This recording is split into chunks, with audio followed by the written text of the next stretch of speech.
There were 10 in the bed and the little one said, roll over, roll over.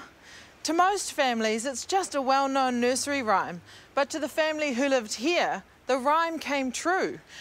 Mr. and Mrs. Randall brought up 10 children in this cottage, so you wouldn't think there'd be much space or many secrets inside this house. Surprisingly, there were, and it took more than 120 years to find them. William and Sarah Randall built the cottage in 1867. They were early settlers that came to Wellington from Dorset in England in 1855. The original house was 4 rooms, and then when the 9th child came along, William Randall decided to build another 2 rooms on.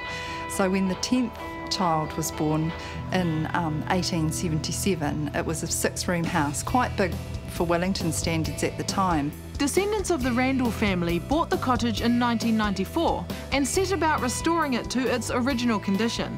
While rebuilding, they discovered some fascinating secrets hiding in these walls. Round the back of the house, right behind the chimney, was a tiny little hidey hole, just big enough for a little hand to fit in. And they found a little treasure trove of objects hidden in there. Who put them there? Well, we think they belonged to the 3 younger Randall girls because of the type of objects they were. Little pieces of jewellery and pudding dolls, things like that. What's a pudding doll?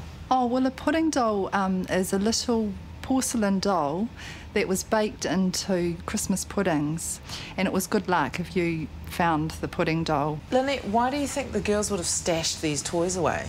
Well, the Randall house was pretty crowded, and all the children, they would have had to share everything. There wouldn't have been any privacy.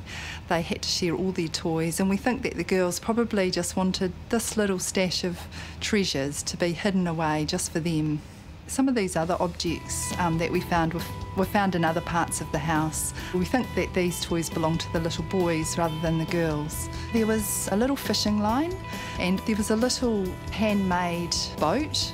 When they were stripping back the wallpaper in one of the boys' bedrooms, we found a little drawing, very carefully drawn with pencil and a ruler, of the government buildings which were built in 1876.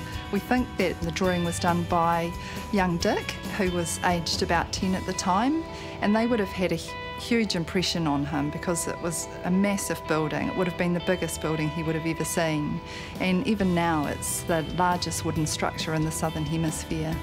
It's really rare to find such a large collection of everyday objects from that colonial period. Often those kind of objects were throwaway items, not kept, and they provide a glimpse into the secret world of children, the kind of things that they loved keeping, playing with. It's really hard to actually capture those things in history. The kids' toys weren't the only treasure discovered within the cottage. Under the house was the Randall family rubbish tip. What would have been a pile of everyday junk to them is now a valuable record of the life of 19th century settlers.